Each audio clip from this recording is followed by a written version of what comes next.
Hello and welcome to Midnight studies.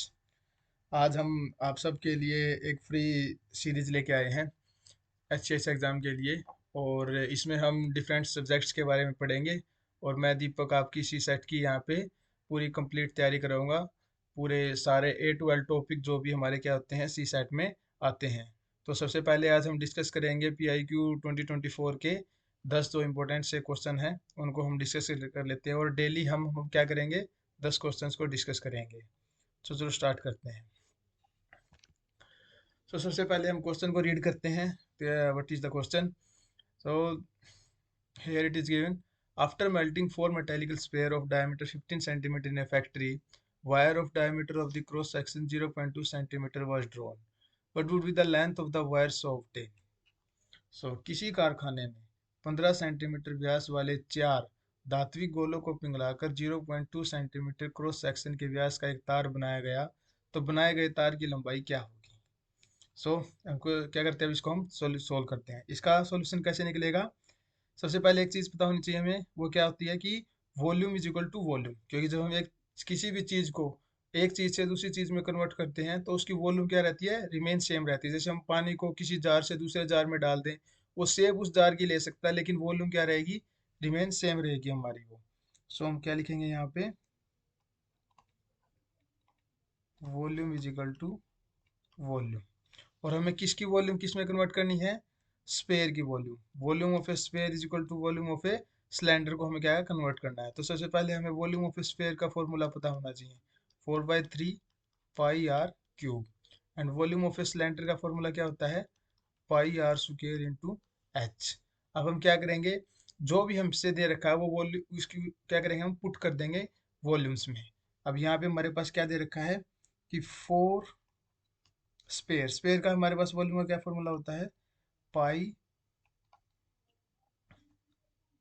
r³ into में 4/3 is equal to pi r² into h. अब हमारे पास क्या दे रखा है, आर नहीं दे रखी, हमसे क्या दे रखा है, डायमीटर। तो हम डायमीटर को रेडियस में कन्वर्ट करते हैं, तो हम क्या करते हैं, डायमीटर को 2 से डिवाइड कर देते हैं। अब हमारे पास सारी वॉल्यूम्स आ गई हैं, सारी की सारी वैल्यूज आ गई हैं। तो हम क्या करेंगे, इनको हमारी जो वॉल्यूम्स की जो इक्वेशंस दे रखी है उनमें क्या करें, उनको पुट कर देंगे। अब जैसे हम यहाँ पे पुट करते हैं, 4 इंटू 4/3 पाई r³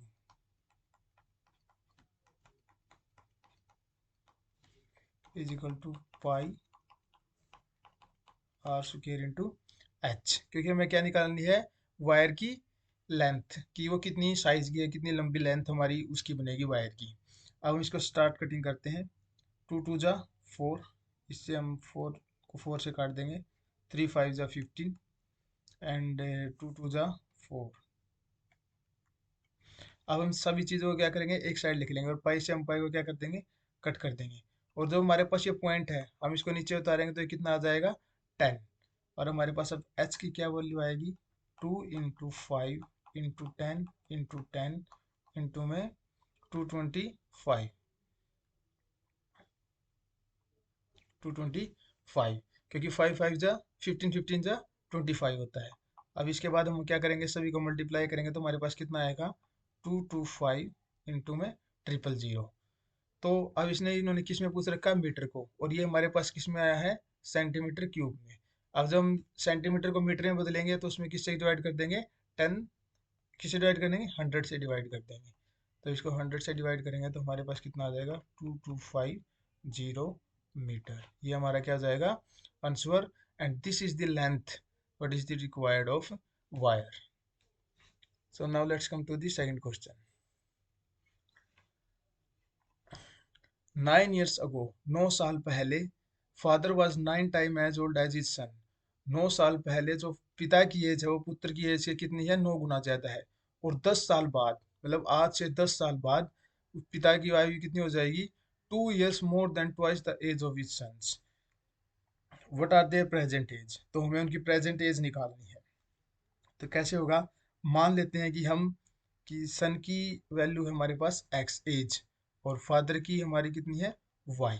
अब जो जो हमसे क्वेश्चन दे रखा है, हम इस क्वेश्चन में दे रखा है, हम अकॉर्डिंग टू दैट क्या करेंगे, पुट करते चले जाएंगे। 9 years अगो, तो late father age is y minus 9 is equal to 9 into में x माइनस में 9. It was given like they रखा है कि 9 साल पहले पिता की आयु जो है पुत्र की आयु से 9 गुना ज्यादा है, और 10 साल बाद y plus 10 is equal to कितनी हो जाएगी, 2 years more than twice the age. पहले सन की एज से क्या करेंगे, ट्वाइस करेंगे और उसमें 2 को क्या कर देंगे, जोड़ देंगे. यह पिता की एज होगी कितने, 10 साल बाद. अब हम इक्वेशंस को सोल्व करते हैं. y minus 9 is equal to 9x into में 81. y की वैल्यू हम निकाल लेंगे यहाँ से, कितनी आएगी, 9x माइनस में 72, क्योंकि 9 उस साइड जाएगा क्या हो जाएगा हमारा, प्लस हो जाएगा.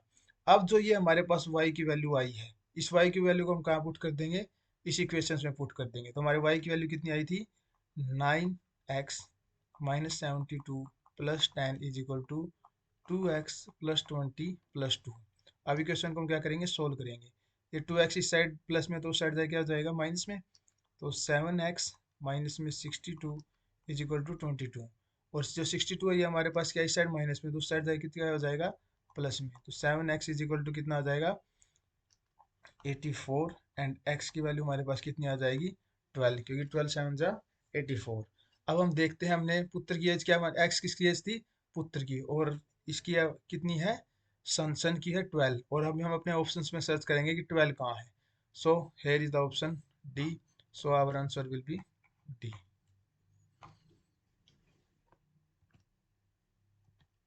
अब हम नेक्स्ट क्वेश्चन देखते हैं. Suresh lent a sum of money on compound interest in such a way that it amounted to 3 times in 4 years. How much time should he invest his money so that he gets back an amount which is 9 times the sum of the money lent by him? Suresh ने चक्रवर्ती ब्याज पर कुछ राशि इस प्रकार उधार दी कि वह 4 वर्ष में 3 गुना हो जाएगी. उसे कितने समय के लिए अपनी राशि को निवेश करना चाहिए ताकि उसके द्वारा दी गई राशि का 9 गुना प्राप्त हो. देखो, इस क्वेश्चन को अटेम्प्ट करने के लिए सबसे पहले हमें क्या पता होना चाहिए कि जो हमारा कंपाउंड इंटरेस्ट होता है वो किस उसमें होता है, जियोमेट्रिक प्रोग्रेशन की फॉर्म में होता है. जैसे जियोमेट्रिक प्रोग्रेशन क्या होता है हमारा, जैसे कि ए, उसके बाद A R square, A R cube, इस फॉर्म में हमारी क्या चलती हैं, सीरीज चलती है हमारी. तो हम देखेंगे कि आर आर इसमें होता है कॉमन रेशियो. जैसे कि हम देखेंगे ए आर अपॉन में ए, जब हम काटेंगे तो हमारे पास क्या आया, आर. अब हम जब सेकंड सीरीज को करेंगे, सॉरी सेकंड सीरीज को करेंगे तो ए आर स्क्वेयर अपॉन में ए आर, जब हम इसको काटेंगे तो हमारे पास कॉमन रेशियो भी क्या आया, आर. तो इस तरीके से जियोमेट्रिक प्रोग्रेशन में चलता है.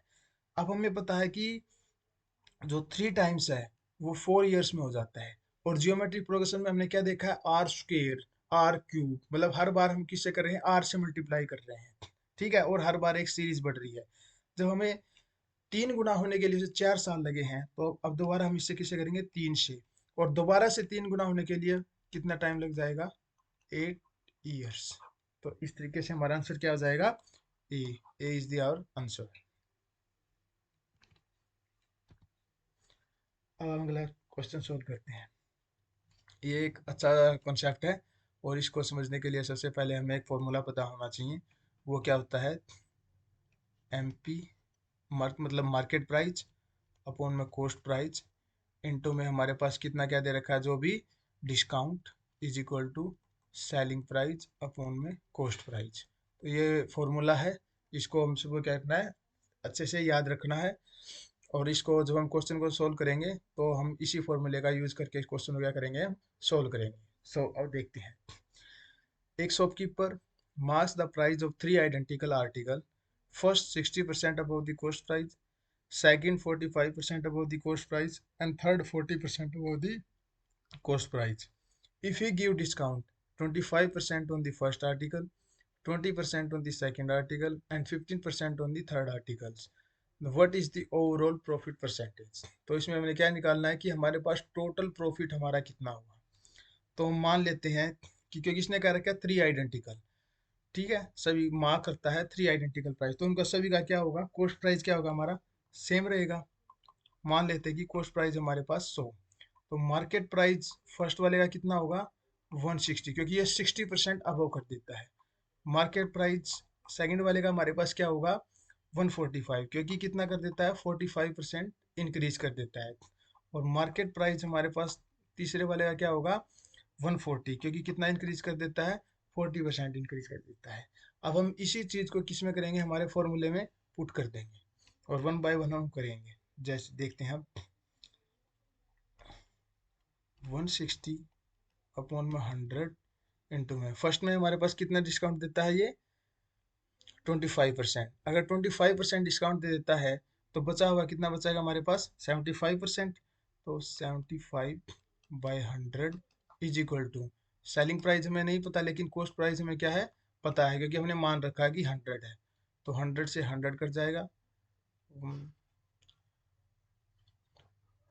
अब हम करें 25×4 = 100 एंड 25×3 = 75, 25 चौके 100 और 25 तिया 75। अब हम 4 से इसको काट देंगे तो हमारे पास फर्स्ट का एसपी हमारे पास कितना आया, 120 रुपीज। अब उसी प्रकार से हम सेकंड और थर्ड आर्टिकल्स का भी निकालेंगे, हमारे पास सेलिंग प्राइस हमारा कितना आता है। अब हम देख लेते हैं, हमारे पास मार्केट प्राइस 140, मार्केट जो प्राइस हमारे सेकंड आर्टिकल वो कितना है, 145, और हमें डिस्काउंट कितना दे रखा है, 20%। सो 145/100 इंटू 80, क्योंकि हमारे पास 20% तो डिस्काउंट दे दिया, बचा हुआ हमारे पास कितना बचा, 80, and is equal to selling price of second by में 100। इसे कट जाएगा। अब हम इसे 20 से कर लेंगे, 25 जा या 20 में 100, 20 चौके 80, और 5 से हम इसको काट लेंगे, 5 2 जा 10, हमारे पास कितने बचे, 4 और 5 नहीं 45। अब इसकी मल्टीप्लाई करेंगे, 4 9 जा 36, 6 और उतने हो गए 3, एंड 4 2 जा 8, एंड प्लस में 3 कितना आ गया हमारा, 11। तो 116 से हमारा क्या आ गया, सेकंड का सेलिंग प्राइस आ गया। अब हम करते हैं थर्ड का, 140 इंटू में 100। अब हम देख लेते हैं कि हमारे पास डिस्काउंट कितना दे रखा है थर्ड आर्टिकल पे, 15%। तो हमारे पास कितना बच जाएगा, 85 अपॉन में 100 is equal to selling price of third article. 100 से 100 कट जाएगा दोबारा से, और यहाँ पे हमारा 0 से 0, 5 2 जा 10, और 17 5 जा कितना होता है हमारा, 85, और 2 से हम इसको काट देंगे 7, और अब हम इसकी मल्टीप्लाई करेंगे, 7 7 जा 49, 49, और ऊपर कितना गया हमारा 4, 8 7 7 प्लस में 4 कितना गया हमारा 11। अब ये आ गया हमारे पास क्या, तीनों के तीनों सेलिंग प्राइस। और जब हम प्रॉफिट परसेंटेज निकालते हैं तो प्रॉफिट परसेंटेज हमारा क्या होता है कि सेलिंग प्राइस माइनस में कॉस्ट प्राइस अपॉन में कॉस्ट प्राइस इनटू में 100, ये होता है हमारा किसका, प्रॉफिट परसेंटेज का फॉर्मूला। अब हम एक एक चीज को निकाल लेते हैं। हमारे पास पता है कि हमारे पास को टोटल कॉस्ट प्राइस हमारा कितना है, 300। अब हमें नीड किसकी है, टोटल सेलिंग प्राइस की। अब हम तीनों को जोड़ लेंगे, 120 160 160 एंड 190, 9 6 15, 1 2 और 1 3, 3 और 2 5 एंड 3। तो ये आ गया हमारे पास कितना, 355 रुपीज। अब इसको हम क्या करेंगे, फॉर्मूले में पुट कर देंगे। हमारे पास कितना आता है, 55 अपॉन में 300 इंटू में 100। अब इसको काटेंगे, हमारे पास कितना आएगा, 3 एकम 3 बचे कितने, 2 5 3 अठे 24 एंड 1। ये हमारे पास क्या है, हमारा आंसर। इसको आंसर को मैं यहाँ लिख देता हूँ। ये हमारे पास हमारा क्या है आंसर, इतना प्रॉफिट परसेंट, और इसमें हमारा आंसर कितना दे रखा है, C. So our answer will be C, C will be our answer. अब हम चलते हैं फोर्थ क्वेश्चन पे। ये बड़ा ही एक इंटरेस्टिंग क्वेश्चन है और ये रीजनिंग का सवाल है। क्या कि ये क्वेश्चन में क्या बताता है, a group of tourist from Australia visited New Delhi for sightseeing on a particular day, यानी एक किसी दिन 1/3 of the them visit Qutub Minar. उनमें से कितना, एक बटे तिहाई हिस्सा कुतुब मीनार घूमने जाता है, और 4 times the square root of total number of tourist visited Red Fort, और उसका कितना है 4 टाइम्स ऑफ दी, 4 गुना किसका, वर्गमूल का 4 गुना लाल किला घूमने जाता है, और जितने बचे हुए हैं वो हमारे कहाँ जाते हैं, कर्तव्य पाथ पर जाते हैं इंडिया गेट को देखने के लिए। तो ये पूछता है कि ऑस्ट्रेलिया से हमारे इंडिया में कितने टूरिस्ट आए थे। तो चलो इसको सोल्व करते हैं। मान लेते हैं कि ऑस्ट्रेलिया से टोटल आए एक्स, हमारे पास कितने आए टोटल एक्स, जो हमारे पास थे वे टोटल विजिटर्स थे जो इंडिया में घूमने आए थे। अब क्या कहता है कि कुतुब मीनार को एक पर्टिकुलर डे में कितने घूमने गए, 1/3 ऑफ द एक्स, ठीक है। और हमारे पास रेड फोर्ट पे कितने घूमने गए थे, 4 में स्क्वेयर रूट ऑफ एक्स, कितने गए थे 4 में square root of X. And जो रिमेनिंग थे हमारे पास वो कितने थे 18। अब हम इसको क्या करते हैं, एक इक्वेशन बना लेते हैं और हर चीज को प्रॉपर फॉर्म में रख देते हैं। जैसे कि मान लिया कि हमारे पास कितने थे टोटल एक्स, एक्स में से x/3 कहाँ गए थे घूमने के लिए, कहाँ गए थे हमारे, ये गए थे कुतुब मीनार, माइनस में 4 में रूट एक्स, ये हमारे कहाँ गए थे रेड फोर्ट पे। और जो बचे हुए थे उनकी वैल्यू हमें दे रखी वो कितनी थी 18। तो जब हम टोटल में से 2 को माइनस कर देंगे तो हमारे पास क्या बच जाएगा, रिमेनिंग बच जाएगा। और रिमेनिंग हमारे पास कितना दे रखा है 18। अब हम क्वेश्चन को सोल्व करेंगे। अब कंप्लीट कैल्शियम ले लेंगे कितना 3, अब ये आ जाएगा 3x minus X, 3 × 12 root X is equal to 18। अब इसको दोबारा सोल्व करेंगे, 3x minus X 12x is equal to 54, क्योंकि 3 को हम उस साइड ले गए, यहाँ पे डिवाइड था, उस साइड से क्या हो जाएगा मल्टीप्लाई में हो जाएगा। अब इसको हम सोल्व करते हैं, 2x माइनस में 12 root X is equal to कितना 54। अब हम इसमें से हमारे पास कॉमन क्या है 2, 2 को हम कॉमन निकाल लेंगे तो x माइनस में root 6x is equal to 27। देखो अब इसे सोल्व करने का ना एक आसान तरीका होता है। अब हमें रूट एक्स में ऐसी वैल्यू चाहिए जहाँ पे रूट एक्स है जो कंप्लीटली इस चीज को क्या करते हैं, हमारे सॉल्यूशन को एक सिंपल फॉर्म में ले आए। अब हम देखते हैं 75 को, देखते हैं क्या 75 का अगर हम रूट निकालेंगे तो क्या सिंपल फॉर्म में आएगा, नहीं आएगा। तो हमारा मतलब ये ऑप्शन में आंसर में नहीं होगा। अब हम देखेंगे 69, क्या 69 हमें डायरेक्ट स्क्वायर रूट देके एक सिंपल फॉर्म में दे देगा, नहीं देगा। तो हमारे पास कौन से बचे 64 एंड 81। अब इन दो क्वेश्चन की क्या करेंगे, वैल्यू को वहां पे पुट करके देखेंगे और देखते हैं हमारा आंसर आता है या नहीं आता है। जब हम x की वैल्यू कितने रखते हैं 81 रखते हैं, माइनस में 6 रूट 81 इज इक्वल टू 27, हमारे 27 के क्या आना चाहिए बराबर आना चाहिए। तो 87 माइनस 6 इंटू में, और 81 का स्क्वायर रूट क्या होता है 9 इज इक्वल टू 27। तो हम देखते हैं कि हमारा आंसर पूरा पूरा बराबर आ गया, क्योंकि 81 माइनस में 54 कितने बराबर होता है 27 के बराबर होता है। तो हमारा आंसर क्या हो जाएगा 81। So total number of visitors कितने थे हमारे पास 81। अब हम करते हैं नेक्स्ट क्वेश्चन। देखो हमें पता है क्या, ये चीज हमें पता होनी चाहिए कि जो हमारे पास एवरेज स्पीड का फॉर्मूला होता है ना, उसका फॉर्मूला होता है 2 × स्पीड 1 × स्पीड 2 अपॉन में S1 प्लस में S2। लेकिन इसके लिए क्या होना चाहिए, डिस्टेंस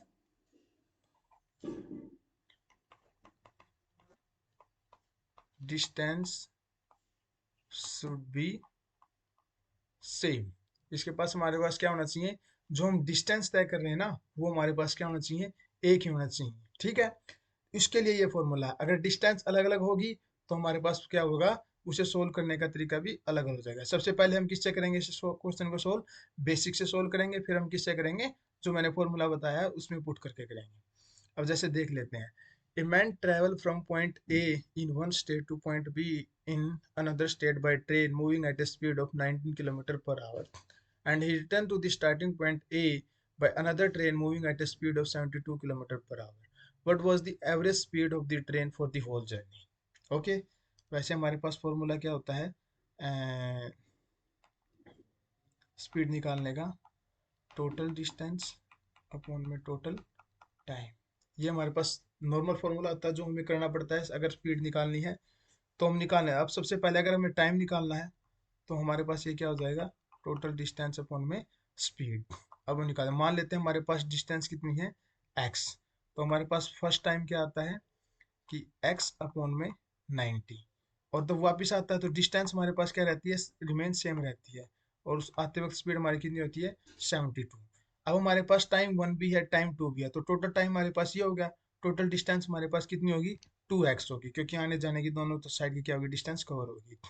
अब हम जो प्रॉपर तरीका आता है उससे निकाल रहे हैं स्पीड निकालने का, तो हमारे पास क्या हो जाएगा 2x अपॉन में x/90 x/72, ये आ गया हमारा कितना टोटल टाइम, ये हमारी कितनी आई टोटल डिस्टेंस। अब इसको हम सॉल्व करेंगे, अब हम जब इसको सोल्व करने लगे तो क्या चला जाएगा, ये काफी लंबा चला जाएगा क्योंकि हमें 90 और 72 का एलसीएम निकालना पड़ेगा, और फिर हम इसको मल्टीप्लाई वगैरह करके क्या करना पड़ेगा, हमें इसे सोल्व करना पड़ेगा। अब हम क्या करते हैं इसी चीज को, क्योंकि अब हमने क्या देखा, डिस्टेंस सेम है और जो मैंने फॉर्मूला बताया था उसके अकॉर्डिंग अगर अगर हम रखेंगे तो एवरेज स्पीड का फॉर्मूला क्या आएगा, 2 इंटू 90 इंटू में 72 अपॉन में 90 + 72। चलो मैं यहाँ भी करके दिखा देता हूँ। मान लेते हैं दोनों का एलसीएम आता है 90 इंटू में 72, ये एलसीएम आ गया। अब ये 90 हो गया तो हमारे पास कितना बचेगा यहाँ पे, 72x प्लस, अब 72 से कट गया तो बचा कितना, 90, तो हम यहाँ पर कितना आएगा 90x। और तो हम दोनों को निकालेंगे तो जो ये नीचे वाला है ये डिवाइड में है तो ऊपर जाएगा, इसमें चला जाएगा मल्टीप्लाई में। सो 2x इंटू 90 इंटू में 72 अपॉन में हमारे पास यहाँ कितना बचा, 72 + 90, और x को हमने क्या लिया, कॉमन निकाल लिया। अब x से x कट गया। अब आप क्या देख पा रहे हो कि ये फॉर्मूला और ये जो हमने बेसिक प्रॉपर तरीके से निकाला है कि total time, total distance upon में टोटल टाइम करेंगे तो चाहता है, और ये बिल्कुल एग्जैक्ट किसके तरफ आ गया, जो हमने शुरू में स्टार्टिंग में क्या बताया था, फॉर्मूला बताया था कि average speed is equal to 2 into में स्पीड 1 इंटू में स्पीड 2 डिवाइडेड बाय में स्पीड 1 प्लस में स्पीड 2। अब इसको हम क्या करेंगे, सोल्व कर देंगे हमारे क्वेश्चन को। अब 2 इंटू में 90 इंटू 72 अपॉन में दोनों को जोड़ेंगे तो हमारे पास कितना आ जाएगा, 162। अब इसको देखते हैं हमारा किससे कटता है, ये 2 से कट जाएगा, 8 दूनी 16, 8 एकम 8। अब यहाँ पे कितने में कट जाएगा, 9 9 जा, और ये 9 से कितने बचाएगा, 8 से, तो हमारे पास क्या आ गया, 80 किलोमीटर पर आवर हमारी क्या आ गई, एवरेज स्पीड। और हमारा आंसर कहाँ है, D, D is the our answer. Okay, चलो नेक्स्ट क्वेश्चन पे चलते हैं। अब यह कहता है कि ए सम ऑफ रुपीज 81,270, क्या, रुपीज 81,270 को पी क्यू और आर के मध्य इस प्रकार विभाजित किया जाता है कि यदि उनकी राशि में क्रमशः 75, 90 और 105 घटाया जाए तो उनकी राशि का अनुपात 5:6:7 हो जाता है, तो पी को कितनी राशि प्राप्त होगी। ओके, तो अब हम इस क्वेश्चन को करते हैं। देखो, बहुत ही आसान सवाल है। हम क्या करते हैं, सबसे पहले ना जो जो ये राशि है ना, टोटल राशि को ही हम उससे घटा देते हैं। क्या करते हैं हम, कंप्लीट जो ये राशि इन्होंने घटाने के लिए कह रखी है हमसे, जैसे 75, 90 एंड 105, हम क्या करते हैं, सबसे पहले इनको सारों को जोड़ के और उसमें से घटा देते हैं। तो सबसे पहले हम जोड़ेंगे तो यहाँ कर लेते हैं 90, 75, 105 जोड़ेंगे तो 5 से 5 10, 9 और 1 10, और 7 17, 7 का इसलिए, तो हमारे पास कितना आ गया, 270। अब हम क्या करेंगे, 81,270 में से क्या करेंगे, हम कितना माइनस कर देंगे, कितना माइनस कर देंगे हम यहाँ पे, 270 माइनस कर देंगे तो हमारे पास कितना आ जाएगा, 81,000 आ जाएगा। ओके, हमारे पास 81,000 आ गया। अब इन्होंने क्या दे रखा है, अब ये राशि तो हमने घटा दी, टोटल राशि घटा दी। अब राशि घटाने के बाद पी क्यू और आर का रेशियो हमारे पास कितना बचता है, 5:6:7 बचता है। ठीक है, अब हम इसे यहाँ पे लिख लेते हैं, P ratio Q ratio R हमारे पास कितना दे रखा है, और हमारे पास टोटल राशि कितनी दे रखी है अब, 81,000 घटाने के बाद। और हमसे इन्होंने किसका पूछ रखा है, हाउ मच पी, हमने पी का पूछ रखा है। अब मान लेते हैं इनके पास फिलहाल राशि कितनी है। जब हम रेशियोज को सिंपल फॉर्म में करते हैं तो हम मान लेते हैं एक जो कॉमन डिफरेंस हमने जो इनमें से काटा था उससे मल्टीप्लाई कर देते हैं, और कॉमन डिफरेंस है एक्स, तो 5x, 6x और 7x, ये टोटल राशि थी उनके पास। और ये टोटल राशि कितने के बराबर है, जब इन जोड़ेंगे हम सभी को, 5x, 6x प्लस 7x कितने के बराबर है, 81,000 के। तो हम जोड़ेंगे 6 5 11 और 7 18, 18x इज इक्वल टू 81,000, और x की वैल्यू निकाल लेंगे हम, 9 दूनी 18, नैम नैम 81, और 2 से हम काटेंगे तो कितना आ जाएगा, ये 4500। तो हमारे पास क्या वैल्यू आएगी, x की वैल्यू आएगी, और हमें निकालनी किसकी है, p की, और p की हमारे पास कितनी दे रखी है, 5x। तो हम मल्टीप्लाई करेंगे 4500 को 5 को, तो हमारा कितना आ जाएगा, 00, 5 5 25, 2 5 20 और 2 22। क्या ये हमारा आंसर है, नहीं, ये हमारा आंसर नहीं है, क्योंकि हमने क्या किया था, 75 रुपये पी की राशि में से क्या हमने घटा रखे थे। अब ये 75 रुपये हमें जोड़ने भी पड़ेंगे, और जब हम इसमें जोड़ेंगे 75 रुपये, 75 रुपीज हम जोड़ेंगे तो हमारा आंसर कितना आ जाएगा। और अब हम चेक करते हैं कि ये हमारा ऑप्शन में आंसर है या नहीं है। तो हम देखते हैं कि जो हमारा आंसर है बी, बी जो क्या हमारा ये आंसर है, ये हमारा ऑप्शन में दिया हुआ है। तो पी को कितने वैल्यू, पी को कितने रुपए प्राप्त होंगे, पी को प्राप्त होंगे 22,575 rupees. In a triangle A B C, angle C is 9/4 of angle B is equal to 3/2 of angle A plus B, find the measure of the angles. ठीक है, हमें देखना है। सबसे पहले हम इस क्वेश्चन को करने के लिए क्या है, रेशियोज, हम क्या बना लेते हैं, रेशियोज बना लेते हैं। और एंगल का जो निशान हमें डायरेक्ट सी ही मान लेते हैं, मान लेते हैं C is equal to 9/4 of B and C is equal to 3/2 of A plus B. और हम सभी को पता है कि एक एंगल्स के जब हम सभी कोणों को जोड़ते हैं तो उसका सम कितना आता है, 180 आता है। A plus B plus C is equal to कितना आ गया हमारा, 180। अब इसको सिंपल फॉर्म में कर लेते हैं। अब यहाँ पे बी मल्टीप्लाई में तो इस साइड जाए क्या आ जाएगा, तो उसे अगले इसमें कर देते हैं हम स्लाइड में। C by B is equal to 9/4 and C upon A plus B is equal to 3/2। अब हमने एक चीज क्या देखी कि जब हम इस तरफ देखते हैं, इस तरफ, तो सी की वैल्यू कितनी दे रखी है हमारे पास, 9। और यहाँ देखते हैं तो सी की वैल्यू हमारे पास कितनी दे रखी है, 3। तो सबसे पहले हम क्या करेंगे, जो हमारी सी की वैल्यू है ना, इसको इक्वेट कर लेंगे। तो यहाँ पे इक्वेट करने के लिए हमें कितने से मल्टीप्लाई करना पड़ेगा, 3 से। तो हम सबसे पहले क्या करते हैं, 3 से मल्टीप्लाई कर देते हैं ऊपर नीचे, और ये आ जाएगा हमारा बार 9/6। 9 क्या आ जाएगा हमारा, 6 आ जाएगा। अब हमारे पास क्या आ गया, सी की वैल्यू भी आ गई, बी की वैल्यू भी आ गई, और ए प्लस बी की वैल्यू भी आ गई। और हमने शुरू में क्या दिखा था कि A plus B plus C equal to कितना होता है, 180। अब एक बार फिर दोबारा से कि ये जो हमारे होते हैं रेशियोज, किसमें रेशियोज होते हैं, और जब इन्हें सिंपल फॉर्म में लाते हैं तो एक जो कॉमन डिफरेंस होता है जिससे हमने काट रखे उससे हम क्या करते हैं, मल्टीप्लाई कर देते हैं। तो जब इनको जोड़ेंगे तो हमारे पास क्या आएगा, ए प्लस बी की हमारा टोटल कितना दे रखा है, 6। तो मान लेंगे 6x, और उसका हमारा कितना है, सी का 9x, तो इज इक्वल टू कितना आ गया, 180। Equal 15x is equal to 180, और x की वैल्यू हमारे पास कितनी आ जाएगी, 180 अपॉन में 15, जब हम डिवाइड करेंगे तो कितनी आ जाएगी, 12। एक्स की वैल्यू हमारे पास कितनी आएगी, 12। अब हम सी की वैल्यू निकाल लेते हैं। सी की वैल्यू कितनी थी, 9x, और एक्स की वैल्यू हमारे पास कितनी है, 12। तो हमारे पास कितनी आएगी, 108। अब हम देखते हैं इनमें से किस ऑप्शन में सी की वैल्यू 108 है। तो हम देखते हैं कि हमारा किस ऑप्शन में है, डी। डी में हमारे पास कितनी है, सी की वैल्यू 108। तो हमारा क्या हो जाएगा आंसर, डी। अब चलते हैं नेक्स्ट क्वेश्चन पे। देखो, कुछ क्वेश्चंस पता क्या होते हैं, उसके लिए हमें थोड़ी बेसिक अंडरस्टैंडिंग होनी चाहिए। और आप इस बात की चिंता मत करना, अब मैं मतलब शुरू में तो हम यहाँ पीआई को समझा रहे हैं, और ये कंसीडर किया जाती है आपको थोड़ी बहुत बेसिक नॉलेज तो मैथ की होती है। लेकिन फिर भी हम क्या करेंगे, ये पूरी कंप्लीट सीरीज लेके आएंगे, और मैं आपको हर चैप्टर का बेसिक बेसिक बता के कुछ क्वेश्चन सोल्व भी करूंगा।